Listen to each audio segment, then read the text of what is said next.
Welcome to another video tutorial from your friends at nerdzalert.com. I wanted to take a minute today and go over how to download and burn ISO images to a disk. A lot of people ask me what you do or how do you turn an ISO into a bootable disk. And so I wanted to take a minute and go over how to do that using an open source software. We're going to be using a software called ImgBurn or ImgBurn. I'll go ahead and throw the software up here for you to see, and then we'll go through the steps of where you can get it and what to do and how to burn an ISO image. So for starters, the software, again, is ImgBurn. It's a great open source software that is free for home use, not for commercial use. So if you'll go to Google and type in ImgBurn, you can see they have the official website where you can go to download the software. And here is a spot where you could go to donate to them if you have a little bit of extra cash that you can spare. I strongly suggest this is a great piece of software, and these guys definitely deserve to have a little bit of your money. So we do not want to go here to download. You're going to want to go to the download section, and then you're going to want to go to one of the host downloads, Beta News, TechSpot.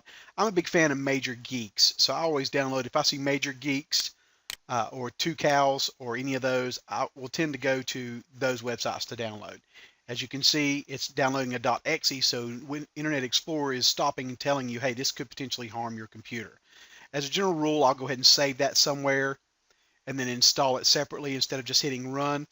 So what we're going to burn today is our Ubuntu operating system, and the reason is because that's an ISO image that I can go out and get that's, again, open source. Another great operating system if you have an old computer or something going on that you want to install Linux on and try to play with it and learn how to use it. It's a great place, or it's a great operating system to use, and it's open source or free to the public. So we're going to go ahead and get a copy of that ISO image, and then I will pause while this downloads, and then we will come back to it and we'll go over the process of how to burn an ISO image using ImgBurn. All right, so I've completed downloading the Ubuntu version 13.04 ISO image, and I want to burn it to a disk. So I've launched the ImgBurn software, as you can see here. I've inserted a DVD into the optical drive, a blank burnable DVD -R. So as mentioned, the Ubuntu 13.04 i386, which is a 32-bit version, is saved to my desktop. It's just a matter of clicking the Write Image File to Disk logo in the top left, selecting the file location. In my particular case, it's going to be on my desktop.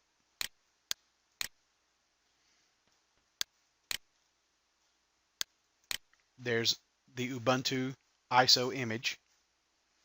And then we're going to open that. That populates all the information. Now, if you want to go and change some of your write speeds, the number of copies that you're going to have, those types of things, please feel free to experiment with that at your leisure. However, I tend to leave the defaults for that unless I'm going to have more than one copy, of course. And I usually tend to leave the verify. If you have multiple optical drives, right here would be the drop down that you would choose the one that has the disk. And it's going to default and tell you that the media doesn't work, or it's not supported, or there's not a disk available, those types of things, if it's an error. Now, this box, the verify, to check or uncheck. Generally speaking, you want to leave this checked. It will make your write speed significantly longer, because once it has burned the ISO image, it will then re-verify every single bit, byte, and kilobyte of data on that disk to assure that you have everything burned correctly. For this particular video, I'm going to untick verify, and we're going to just burn it raw and hope that everything works out. So then you just click write and wait for it to complete. As you can see, the top bar shows you the completion rate. And if you decide to change your mind on the verify, you can tick it while it burns, while it's burning here, as you can see in a live burn situation. And of course, you can also give it the other commands to eject the tray once it's completed, to close the program, once the burn has completed, to shut down the computer, and once it has completed, to delete the ISO image. Those are options that you can give it while it's actually burning. As you can notice, you have a completion bar here, a buffer rate, which is the buffer between the memory and the optical drive itself, and the device buffer itself. Here would be where you would cancel or stop the burn if you were so inclined. All right, so I'm going to pause the video again, and then we'll come back when it's completed burning and let you see what. All right, as you can see, we got a success window to pop up and say operation completed successfully.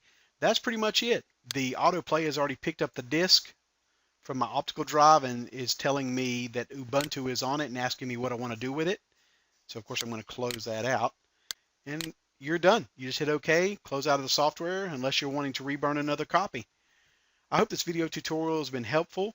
Thanks for stopping by, and you have a good day.